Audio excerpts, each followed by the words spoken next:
There you go. Are we good? Guys, can you hear us? Somebody respond. Say yes. Say no. Maybe so. Kind of. We got some good shit going on. We got Jason Allen over here like, dude. He's going nuts over here. Chomping at the bit to get in on this. Anything? Pull up your phone. Right? That's what I'm about to do. Yes. Okay, Sir, we're cool. good. We're back. All right. Guys, can you hear us? All right. So, as we were saying, we're going to restart here just because Robert Whittaker pulled out of UFC 234 due to ongoing, what you said, twisted intestines, essentially. We're talking about that it was related to. You're good. You don't need to change anything. No, we're delayed, so he was looking at the audio. Oh. All right. So when you're looking at all that stuff and you're dealing with drastic weight cuts, this is what's going to happen. At some point, either your trainers, your friends, somebody has to seriously look at the ongoing issue. Like, if you can't cut no more weight, you're done. You're toast. Forget about it. Because you're doing your body no good. You're doing more harm to your body than anything. And for Robert Whittaker to wait till the last minute, bro, you knew. Trust me, you knew that there was something wrong with you long before the weigh-ins ever came. Because it just doesn't happen just like that. No, and you look at Robert Whittaker, who has a history of injuries. You know that he has to know his own body at this point in time of what's not right. When you look at the fact that in 2018, he had battled numerous of injuries. He felt discomfort with his own body intestine going into Friday night. 2018 was his last fight. He wouldn't compete, and he said he wouldn't compete until 2019 due to the fact that he had a busted hand. He had torn ligaments in his hand. So, as an individual, you should know what your body is going through the day before you go into fight action. Should you not? Yeah. How does a fighter that has had numerous of injuries not know something's a little off? You can't tell me that at the end of the day that Robert Whittaker was like, okay, yeah, that kind of feels a little upset. I can't go to the bathroom. You're telling me that something wasn't off during that? Like, I don't buy that. I find that hard to believe. I really do. And when you're talking about Robert Whittaker, you're talking about, well, you got everything that's going on with him about being a champion, and then you look across the bow and you say, well, why is Anderson Silva fighting? Anderson Silva was told that if he won this fight, he got middleweight title opportunity against the winner of Robert Whittaker. Wait a second. Am I hearing that correctly? Anderson Silva should not be involved in another main event fight at this point in time. He took on Israel Adesanya, who is one of the most premier up-and-coming fighters, who has only lost Tristan a total of 6 times in his entire career, from amateur kickboxing to where we're at now. The kid is 32-0 as an amateur kickboxer. And to think about it, that kid, go to YouTube. YouTube him. There's a highlight reel of him. No, not of him knocking out somebody. Him getting knocked out. To the point where he was stiff as a board. And I was like, really? This is the guy that we're touting as the next best thing? We're touting this guy as the next up-and-comer to take the throne of Silva, and yet he pushed Silva to the very brink? If that's the case, if that's who we're seriously talking about, shouldn't we start talking about Anderson Silva's legacy? How about we start talking about that? Because this is a guy that, call it a fluke, whatever, broke his leg, right? Yeah. Lost to, who was it? I think it was Luke Rockhold. When he wanted to act like a drunken monkey or whatever you want to call it, hands down, get caught, knocked out. Now his last couple of fights has been suspect. Call it age, long in the tooth. I'm okay with it. But Anderson Silva to lose to Israel, I don't know. Like, there's a lot of things that start playing in my head. Like, I want to pick apart, just like DC. You want to say that he's the greatest champion, but yet who's his daddy? Who has the balls to say who's DC's daddy? I'm just saying. His initials are JJ. Right? At that point, if we are so as a society, as people, we are so quick to throw that name out there and call somebody great. We are so content to say he's the next best thing, but the body of the work never justifies that word. And I think that we were so quick to say Israel is the next great thing. Dude, he beat a man that is a shell of himself. But you look at what Israel has done. Beat Brad Tavares.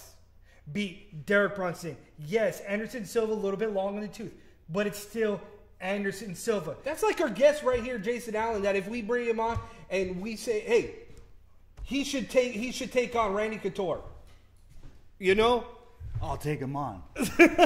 And I think he would too, because it would be a great fight. And show me the money and I'm there. But you look at that and you look at Israel and you talk about, as we get ready to go on a break, and then we'll get to Jason Allen here in a second, is that when you look at Israel Adesanya and you look at, well, who's going to fight for the middleweight title? Because now we can say that Robert Whittaker, again, is out of the picture. You know, you and I know, and everybody else out there knows. Strip him of that. We hate that. You get a belt. You get a belt. Because apparently UFC's Oprah. But in this case, you get a belt. And you get a belt, I'm okay with that. If you don't strip Robert Whittaker, because to me, you can't strip Robert Whittaker because of the fact that he has medical issues. The hell you can. This boy is more broken than a freaking paper bag. And you can't rip a paper bag enough times to put this guy back together. I'd like to say something about that because I think that it might have taken him by surprise. You guys don't realize that one of the biggest parts of weight cutting is not just losing the weight. You know, losing the weight, that's the easy part, really. It's the rehydration. And honestly, a lot of fighters make the mistake of eating solid foods way too early on before they're fully rehydrated. That's why myself, I'm not going to give all my secrets away, but before I break my fast with solid foods, I would recommend, maybe some bone broth before, you start to throw in some solid foods. It's just my opinion. It depends on how much you're cutting, but a lot of fighters make that mistake, and it could have been a long time thing that just built up, and that's probably most likely what had happened. But that's my opinion. Is just. But at some point that your body ain't right. Well, like I said that the hydration factor, the rehydration part of his cut, I believe is where he made the mistake. Right. I don't know exactly how much he cut. I'm not going to pretend to know all the details, but in my opinion, in the diagnosis of what has happened to his body, in my opinion, he tried to eat solid foods too soon before rehydrating. All right. So there you have it. There's our medical connoisseur guy right here. That's why I'm the great one, and I'll answer that question right now. I wanted to go under a different name, still as verbose. A friend of mine gave it to me. But we'll talk about that in a minute. We're going to go to a break. Introduce you. God, you like to talk. You're going to make the great one wait. Yes, you like to make the great one wait. Yes. I was back there wanting to say all sorts of stuff. Well, you have an expert on. You need to use the expert. You will get a minute to shine here in a minute, right here on the Ducross Brothers Sports Wars. We're going to go to a break and come out with, might as well just call it what it is, the next 155-pound champ of IA Fight Night. If Mike Green's watching this, Mike Green will have a little bit something to say with that. I would not be surprised if Mike Green jumps in this chat and starts being Mike Green. Sarah Shields, I can't wait. Our champion, too, I can't wait for him to sliver in. We are the Ducross Brothers Sports Warriors right here in the Warriors Den. We got Jason Allen coming up next. I'm Tristan Ducross. This is my brother Sean Ducross. If you guys want amazing combat sports talk and you guys want to talk to an amazing community, then head over to fightbookmma.com and check out their MMA community at Fightbook MMA on Facebook. You want all your amazing MMA bobbleheads like Donald Cerrone, Dan Henderson, then head over to www.mmabobblehead.com. Sign up now for your 7-day free trial for ESPN Plus for UFC.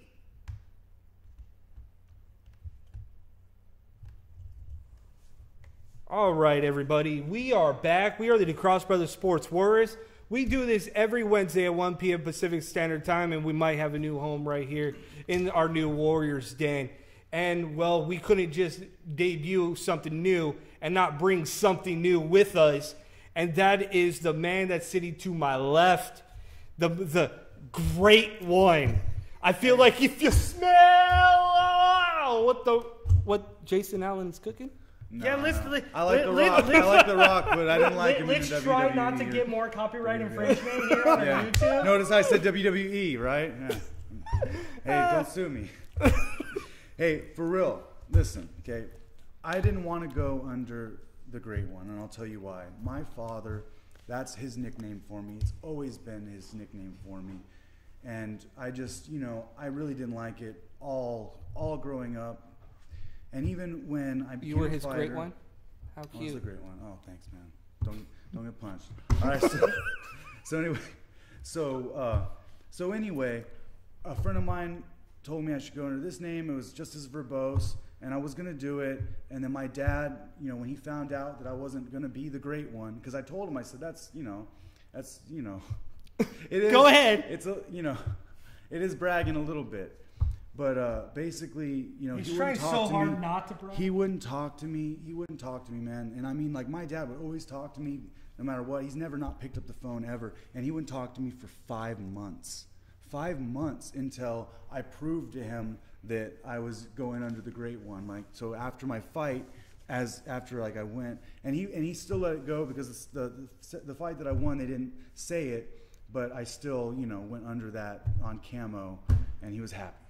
Is that why when your hand was raised, you were talking to the announcer, trying to get them to? No, it wasn't that. It was my cornerman for that fight, and who had prepared me for that fight. In particular, not just all my training. I'm not talking about my main camp, which is Pinnacle and Jake Benahy and all my coaches, and I'm going to give them all a shout out. Got to, because they're all world class, and I'm lucky as hell. But Team Ironman, Danny the Ironman Navarro, man, he's like me, where he's had a lot of struggle. Like, he struggled with his career. Like, in the beginning, he took a lot of losses, and then come back and win have all those wins. It just shows you that, if you don't lose, you just learn, and if you keep going, no one has stopped you, because as long as you don't stop yourself. That's what I think. So when we saw you, I was upset because he didn't give him a shout out. He gave out Team Pinnacle and also Eric's Ground Tactics, which was the apparel. I don't know how he got that name, but it was the apparel company that is a sponsor of mine. And then also, and it's a company owned by a great jiu-jitsu professor. But anyway, he was supposed to say Team Ironman, and then I told him, and then at the end of the fight, you see me looking off and smiling. I'm not happy. No. I'm saying, what the fuck? Because he said team. He said Ironman Fitness, and it was Team Ironman. It was just I was not that upset, but I talked to him. He said the next fight, to write down what he wanted me to say, and he would say it. I don't know if I scared him a little bit, but I wasn't trying to. I'm a very passionate person. I think you scared a lot of people that night, because when you see person. your demeanor and then you see Danny Navarro's demeanor, he's it was like polar opposite, and it was like, he's whoa, very reserved. Yeah. Well, I like to wear my heart out in front. I use it as my shield. So that's. How did you even get to Team Ironman and Pinnacle? How did that even come together? Oh, wow. Because you are such, like, when you look at those two teams, you look at, completely like different avenues. Well, I've trained, not including my failed wrestling career in high school, for 15 years. I've had the luck and fortune of training at a lot of different gyms that gave me free training because of my passion. And I was able to show them how passionate I was. So they gave me those shots to come and train for free. I've had Jake, offer me places to stay to help. In times that I was doing poorly. Always having a place to train with him. He gave me Danny to help me with my fight, because he felt it was important. I needed somebody good and great. And so he was able to do that because he was busy. He's got a lot of other fighters, and they're all much higher up there right now than me. So that's why I was able to get him through Jake Binney at Pinnacle. But I trained at Undisputed. I used to clean their mats. Got beat up my first jiu-jitsu. Holler to you, Brett Yoshida.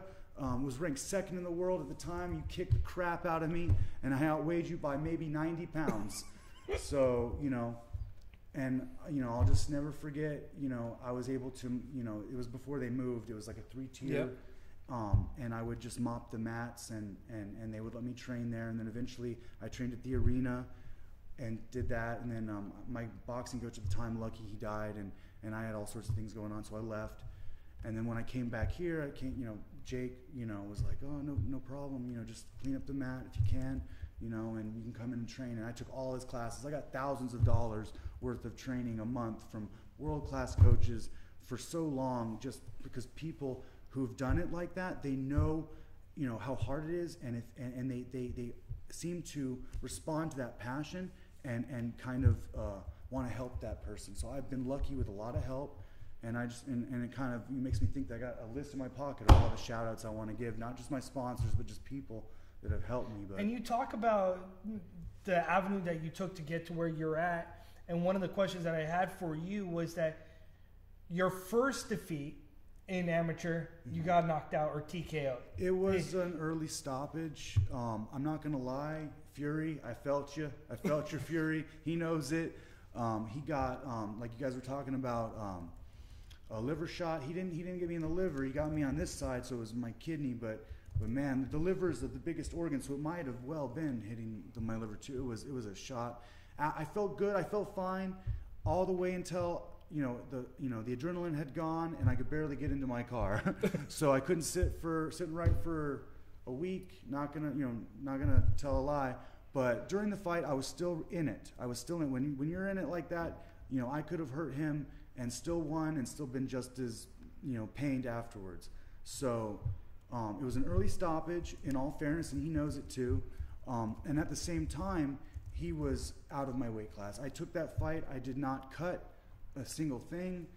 And I'm sure, if you asked him, he would tell you that he did.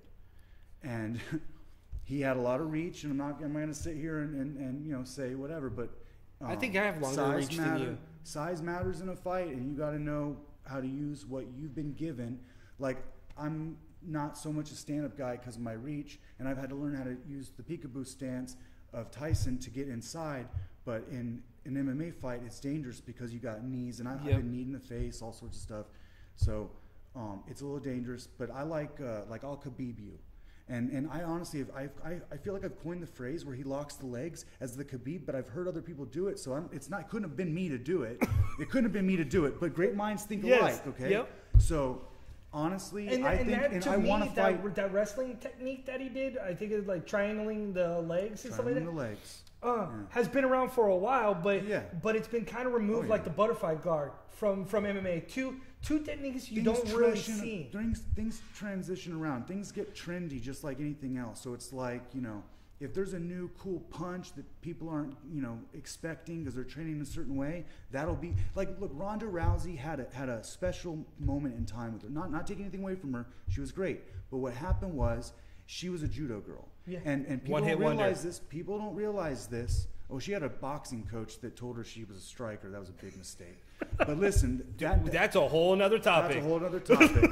But let me just say this: she had this thing. Okay, she was a judo girl. Now, a lot of people, when they were doing MMA at that time, they knew of jiu-jitsu, so they would train it, and so they would do a lot of ground stuff.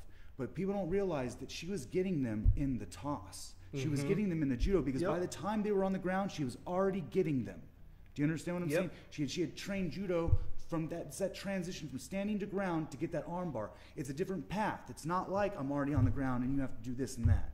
So she was catching people that didn't know, those things. Like I always said, is that you had to be patient and she was the first. So she had, not taking away anything from her, but she might have had less competition than there is now because that's the whole point of sports, for us to grow and get better, to achieve greatness. So there's always blueprints that are set aside by individuals, whether they win or lose. There's somebody you can go back and go, oh yeah, you know what? This person did this. They had some success.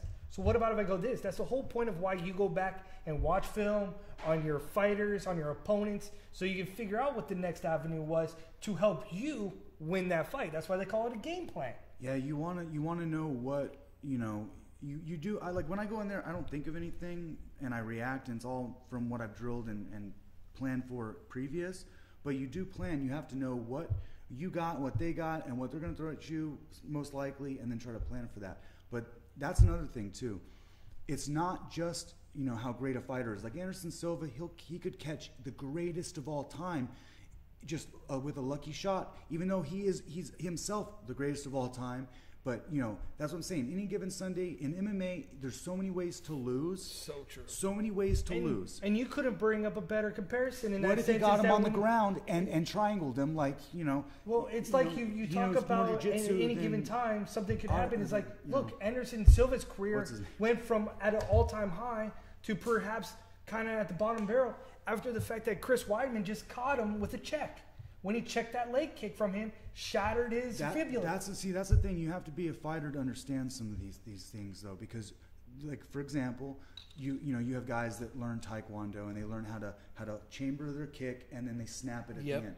Muay Thai, it's like swinging a baseball bat. Correct. It's completely rolling over and smacking with the shin. Now here's the thing. Those both have situations where you might want to use them. So when you are throwing a Muay Thai kick, like that, and you're swinging like that, you're risking breaking your leg. Especially if the person can check the kick correctly. Mm-hmm. Which it seems to be a lost art. People don't like checking leg kicks. What he likes to do is like almost like a lunging low leg kick, and I just think that he's so used to not having to worry about the knee, but he was just a little too high. Yeah, I think he was just a little too high. And honestly, like I said, they could fight again right now, and then Anderson Silva could beat him to death for all you know. I'm serious. It's just any given Sunday. Yeah, but that's the fight game. But if Anderson Silva wants to continue to go down this road, then he needs to work on his gas tank again, because he was gassed.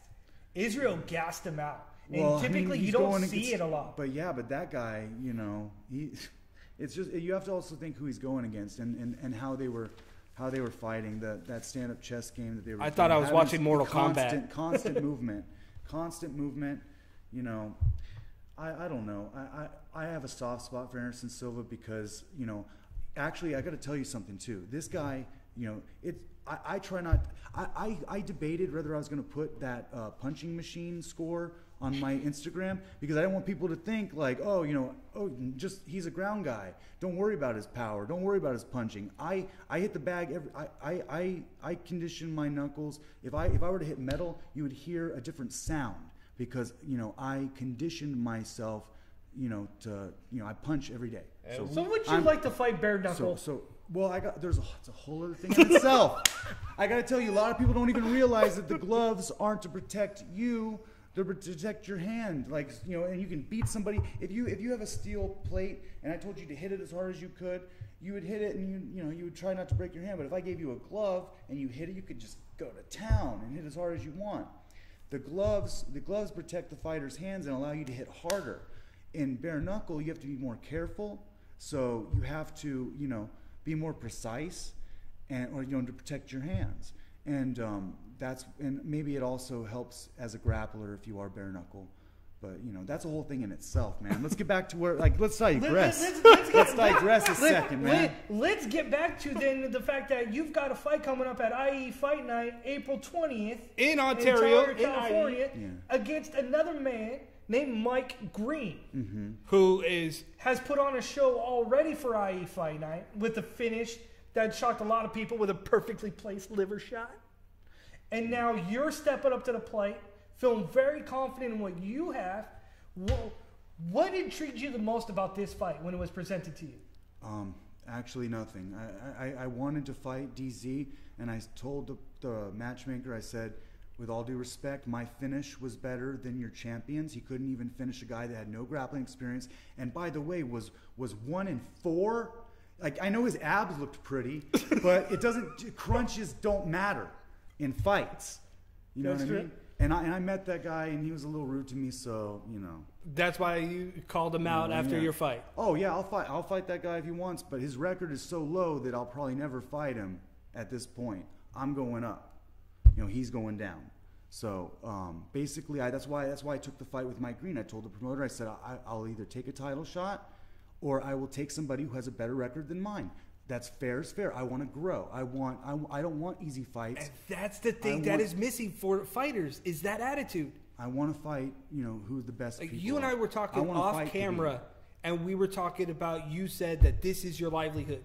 You don't want to do this for part-time. You want to do this full-time. Yeah. And a lot of fighters that are in this amateur circle, they want to say they're the best and say they're the great, but when you look at the record, it's like, dude, come on. You fought a guy 0-5.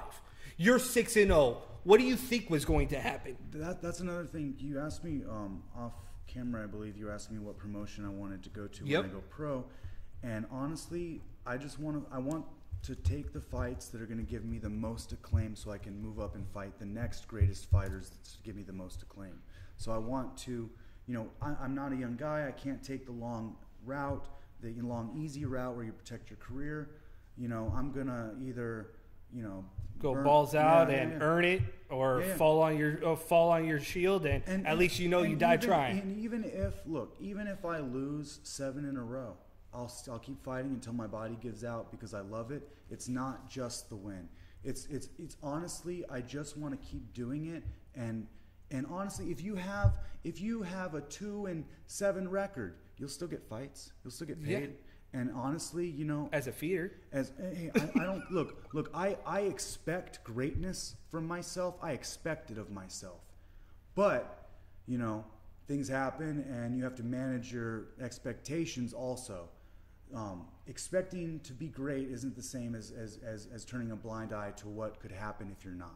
Yeah. So I would say to people that are trying to achieve that, it doesn't matter, how far you go. Anyway, I mean, it's the journey. It's the whole reason why you want to be a fighter is because you love to fight, you love to train, you love to be alone with your earbuds in, running down the street, yelling at, the wind because you're coming, and that feeling of knowing that they're at home, they're hobbyists, you're a professional, and you're going to work, and that's it. And so, I would say to those people, don't worry about it. Don't worry about people, if you have a great fight name and they're going to say something to you, don't even worry about it.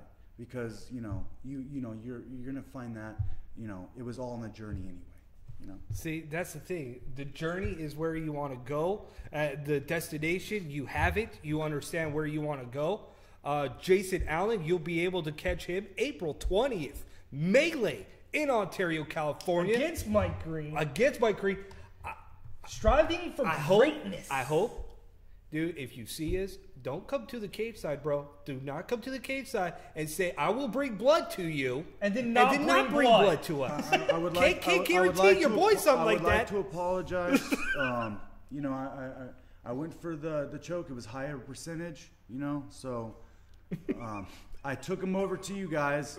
Next fighter, I'm going to bring him over to you. And I'm hoping that, because what I want is a good highlight reel knockout like everybody else. So, and I know it's a tough one to beat because the guy that helps record IE right now. Both guys that fight are think they're jiu-jitsu guys. They're kids. I've been doing it for 15 years. I have I could go on from there, but they're not ready. So I can pretty much decide where I want to take the fight. I'll tell you, Mike, right now, I believe you should have stayed in the Panda League. I think that you should have stayed at 145. I don't understand. I don't know if it was same day weigh-in. I'm not sure. But if it was, boy, oh boy, you know what I mean? All the height in the world isn't going to help you when I snap your limbs because they're going to snap like toothpicks. And this is going to be a fun weigh-in for these two. So, however the fight goes, if you want to do whatever you want, keep it standing, however you want to go, we'll do. I won't be thinking. I'll just be attacking you. Hey, David. So we're calling Mike Green. We got to get Mike Green now. These are the two center boys here that we're gonna hype up IE Fight Night, April 20th, Melee. This is going to be a doozy. We've talked about that. If you haven't seen IE Fight Night, we go back to when you look at UFC, when you look at UFC, what put UFC on the map? It was the Stefan Bonner versus Forrest Griffin fight. What has put IE Fight Night on the map was Silva versus Sosa. Those two guys brought the house down. If you don't know, go to IE Fight Night's YouTube page So and when you look talk at that about fight. level of caliber of expectation of every fight night, Allen versus Green has that opportunity right now to be a cement show themselves up here and steal the show at IE Fight Night. I'm looking to steal it from the Berserker too, because I saw that guy fight, and wow, that guy's going somewhere. I saw a few other people. Sarah too. Shields is tuning in. I'm trying to. Oh, great, man! Hey, shout out, man! Hey, I gotta tell you, you look pretty big there. But when I saw myself in the photo standing next to you, I'm like, I don't know. Maybe I should go 185s. Maybe I should go 170s. No, I'm just kidding. Anyway, but also there was another fighter there. There was another fighter there with the guillotine choke. My boy, you know who you are, man. That standing guillotine choke. I was shouting. You know, I was shouting for the guillotine. And then when I saw you lock it up, I was just like you. I was like, yeah, you know. So, but that's the thing. That's what you expect out of IE Fight Night. And he was repping a cancer flag. I really liked that. I told him I like this flag. Yeah, that was my pop went through cancer. Man. My mom, she survived. She had a double. You know, they took care of her. She's still okay. Yep. So I got my FU cancer ribbon right here for my dad. Right on. And he's sitting over there watching us do our thing like we do. Man. He comes with us. Fuck cancer. But nothing can stop you. Fuck anything that tries to stop you. That's my philosophy. Because I mean, look, strive for greatness. That's the motto. But we will be right back. And we'll get ready to wrap up the show. Yes, sir. We are the Ducross Brothers Sports Warriors. I'm Tristan Ducross. Jason Allen to my left. To my right is my brother, Sean Ducross. We'll be right back. Fightbook MMA. That is the #1 MMA community where you need to enjoy and talk to the fight fans, talk to fighters, and get your news source. Fightbook MMA is your one-stop shop. Find them on Facebook or go to fightbookmma.com. You want the most authentic MMA bobbleheads? Then you want to go to MMAbobblehead.com and get your Donald Cerrone, get your Brian Ortega's doll. They are amazingly handcrafted. Just go to www.MMAbobblehead.com. Sign up now. You go to our fan page, The Ducross Bros, and get the pin link at the top. Sign up for ESPN Plus. And get your 7-day free trial now. We are the Ducross Brothers Sports Warriors. I'm back. We are here with Jason Allen. I'm Tristan Ducross. Right along my side is my brother, Sean Ducross. We just had an incredible conversation. And I also have to say, dude, thank you for the gift. Really do appreciate it. That is freaking amazing. And I'm not even going to lie. That's pretty dope. Well, thank my mom. She taught me manners. So. Coming on to the Ducross Brothers and But Tristan, earlier at the beginning of the show, you wanted to talk about UFC on ESPN 1. Yeah. There's not much to talk about except for the fact that Cain Velasquez comes back after a 2-year hiatus. But if you put it into a nutshell, it's been something like 3 or 4 years since he's actually relatively competed. Here's the ironic part of this situation is that Cain Velasquez is the main event on UFC debut on ESPN We're not talking about prelims. On prime time when he was the original guy that main evented against Junior Dos Santos again on Fox debut when UFC arrived on prime time. So this guy does it all over again and comes back and takes on Francis Ngannou. Ngannou is one of the most up and down fighters I think I've seen, because the guy has most raw power I think I've ever seen from any individual. But yet it's interesting because when he fights a guy who can strike with him, he plays defense, and when he plays defense, he sits back and he doesn't use his power. And the max output is no longer there. The guy has the record. I got something to say. And I have a friend of mine who's a heavyweight, and I've had other heavyweights tell me this. You got to be willing to fight anybody. You're the baddest man on the planet. It's easy to say when you're the biggest guy on the planet. So a lot of guys, when they're real big, they don't learn courage. So when like he's, Derek when, Lewis? when they're against guys that are their same size and can also hit them, they're a little more timid. So I just think, and in my prediction for this fight against him and Cain Velasquez, Ngannou, is that it's either going to be a quick knockout in the first round, which I don't see, and or it's going to be Cain Velasquez grounding and pounding him to the bitter end, and then we're going to see kind of the end of Francis Ngannou because he's going to be exposed.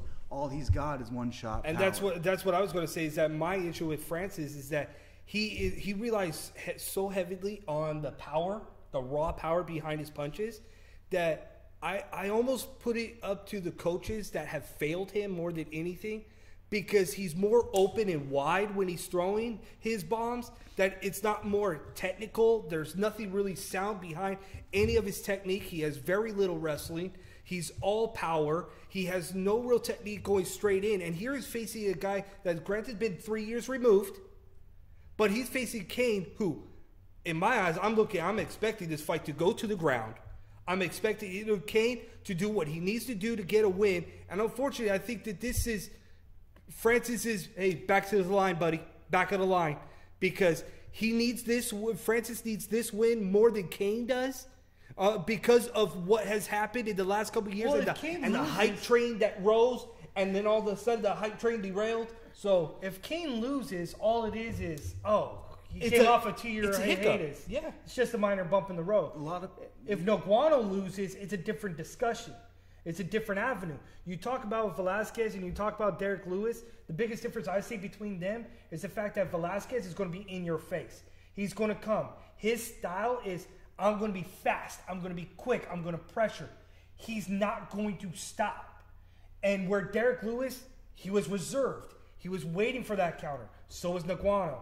If Ngannou is going to come at him, if I'm Cain, if I come at him with my head down, Francis is going to catch him with that uppercut.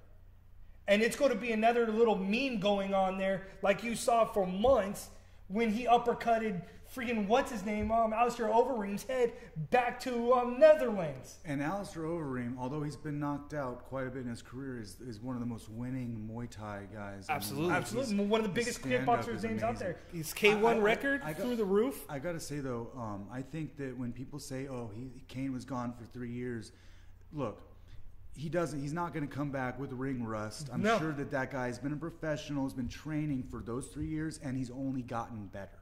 That's my expectation. And see, that's my expectation too, because here's a guy that he said that he looked at the contract that was given to him by the UFC, and he said that he looked over the contract, looked at the contract, and initially he thought that he was like, okay, you know what, UFC is going to come to him 3 years removed. He thought for sure that, they weren't going to come with a 4-fight deal. He thought that this might be his last hurrah in the UFC. And then all of a sudden he saw that they were going to come to him and offer him a 4-fight contract. And he said that he knew then, months before, that this was his game time because he wants a title run. And if you have that kind of attitude that you're like, dude, I have it in me, I can do it. Then that tells me that work ethic, that body of work that he has been putting in, because from all accounts, he has had no injuries leading up to this camp. What he classified, he is 98% healthy right now coming into this fight. He has had no lingering injuries coming to this fight. To me, that tells me this potentially could be the old Cain Velasquez that we saw years ago that would maul people on the ground, that you didn't want to stand toe-to-toe to. And if that's the case, I feel really bad for Francis because he's about quickly. Yeah, because I think it's not going. Francis is going to come in. He's going to try to throw those bombs, leave himself wide open, and Cain being the technical practitioner that he is, he could knock him out. Down on ground and pound. Yep. If we get the Cain that you two hope for, he got to this fight ends in the first round. If we get the Cain that I think we may get of the ring which rust, is not necessarily ring rust, just a guy that needs to feel the mat a little bit, that needs to feel that distance a little bit before he engage. The fight will go to the second round, and then Cain will end the fight in the second round. Because I think from a strategic standpoint, Cain needs to feel that mat again. It's different feeling the mat in training than it is feeling the mat when you get back out there in front of thousands and thousands of people again. It's vastly different. The mindset changes a little bit. Once that cage closes for the first time and there's another guy standing in front of you, the vibe's different. And I think that with Kane, while being a professional, while you guys say, you know what, he's been doing this for a while, it's not going to change anything, it always changes everybody's perspective a little bit. Look at what happened with Dominic Cruz. Dominic Cruz was out after injury after injury. He came back in his first fight and was a little off. It wasn't as much Dominic Cruz as you were hoping until it got to about the second or third round. Then he started to go, yeah, I got it. I'm good. I'm grooving. I find my pocket. That's what's going to happen with Cain Velasquez. And if he finds that pocket, you're looking at what makes him so unique that as a heavyweight, why he was one of the best heavyweights, why when he disappeared for about a year due to injuries and he came back and he won the heavyweight title, there's a reason why. His psyche's good. I'll give him that. He's still one of the best pound for pound heavyweights left in the UFC. He's one of the hardest working heavyweights too. He's an ex-wrestler, man. Those guys work. My coach Sergio, Olympic hopeful wrestler, man. Like his favorite phrase is, when he's training, he thinks to himself, "I'm a machine that does perfect technique," and that's what he does. He just keeps that in his mind. And I think that's what we're going to see. And you're talking Sunday about, night. I think that when you have hard workers like that, when you put in the work, your passion and your goal is so strong that all the fears in the world won't matter. And talk about putting your hard work in and your passion in. You look at Cone Gracie, Rickson Gracie's son, the youngest son of his family generation to be a Brazilian Jiu-Jitsu black belt and a black belt in judo. This kid has been phenomenal from the start to finish. And you look at Jiu-Jitsu guys, a lot of them don't transition. Maybe a half a dozen of the people that have the name Gracie has either made it or haven't made it. This kid has shown every indication he is the real deal, with the fact that all he does is fight guys who have winning records. His last two opponents are combined 68 and 38. You kidding me? And he's 4-0 as an MMA pro. And all via submissions. But my flaw, and after watching YouTube videos, and because something that what a lot of people don't know about myself is that I will sit there and dissect videos and try to find your weakness and find out where you could struggle. And my issue with Cron Gracie is a kind of the same issue that I have with Francis Ngannou, is because you are a ground guy first. You lack the technique in your skills, in your striking. But that's and the he thing with leaves jiu-jitsu himself. guys. He loves to walk forward, loves to stalk his opponent, but he is so wide open, it's so subjective to every single counter that is in front of him. And my issue with Alex is that if he can use angles and use his footwork, I think that everybody's looking past Caceres, but this guy has had over 20 fights. If he can use his angles and footwork, which he's been working with the Diaz brothers, and he can use the footwork and use the angles and get off to the side instead of staying straight on. Oh, dude, I think Kron might be in a worse fight, and ain't nobody talking about Caceres because they're talking about Kron being 4-0 and being a Gracie and being of the first family. And everybody's so quick, but like I always say, there's always two sides to a coin. When you got Alex Caceres, who's 14-11, and he's been around the game for quite a minute, yep, you can't put it past him. No. And there's a weakness right there that you can expose. But that's the thing, is that the weakness, though, that you can expose, even though it's a weakness, when you've got the greatest ground game, you have to have the greatest takedown defense to stop that individual. Very true. Still to this day, you find it hard with any person that trains here and there in defending takedowns.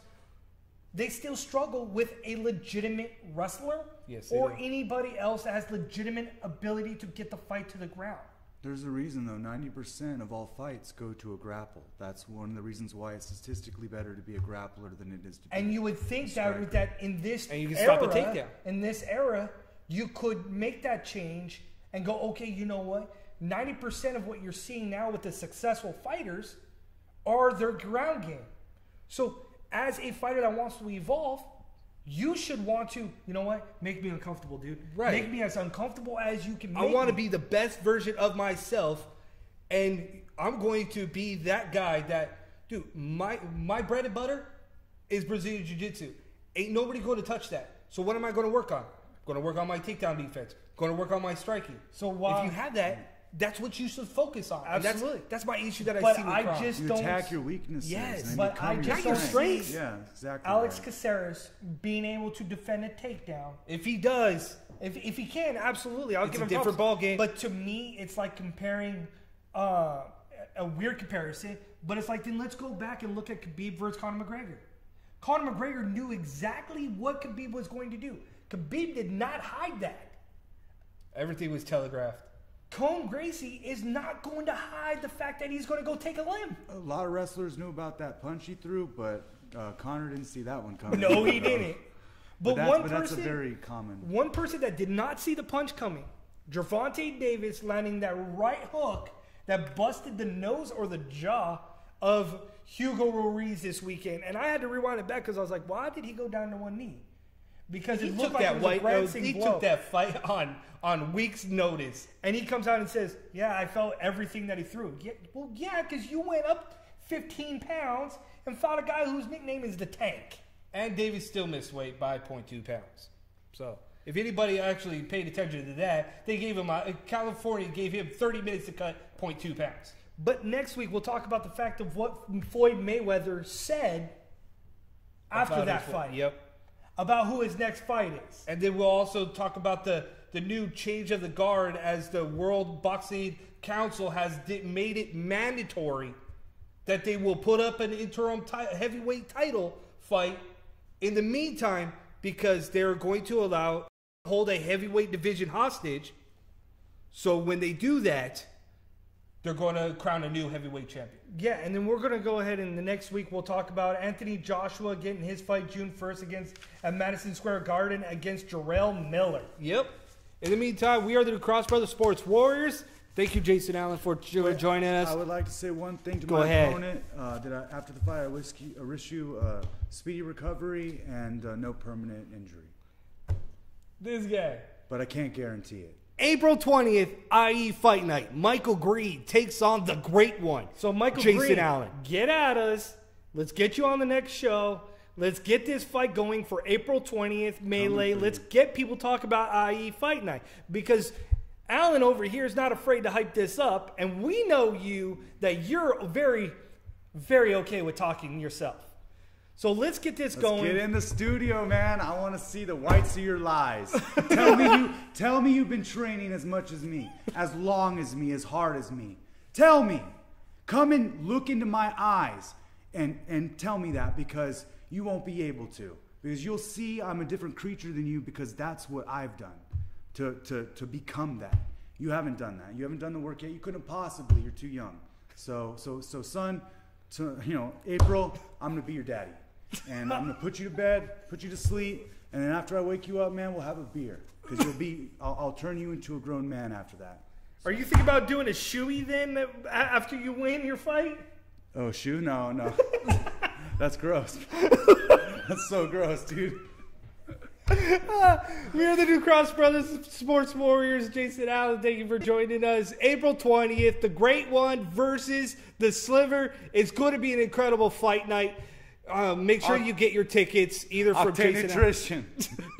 I almost forgot. Please keep sponsoring me. Even while he's trying to cut WWE style promos over Bronco here. Boxing, Crew Bull Muay Thai, Serge Shields Pretty Boy wants to- Amber, Smash Pro Champions. I love all you guys. Thank you so much. Sergio, Adam, so many. Oh, dude, I'm sorry. it's going down April Sarah 20th. Shields, you know how to get at us. Yep. Let us know when you're available. We'll get you on. Mike Green will get you on. Let's get this ball going for IE Fight Night. April 20th. April 20th. Yes, sir. We are the Cross Brothers Sports Warriors. Until next time, we are out of here. Love you, Carla. That's it.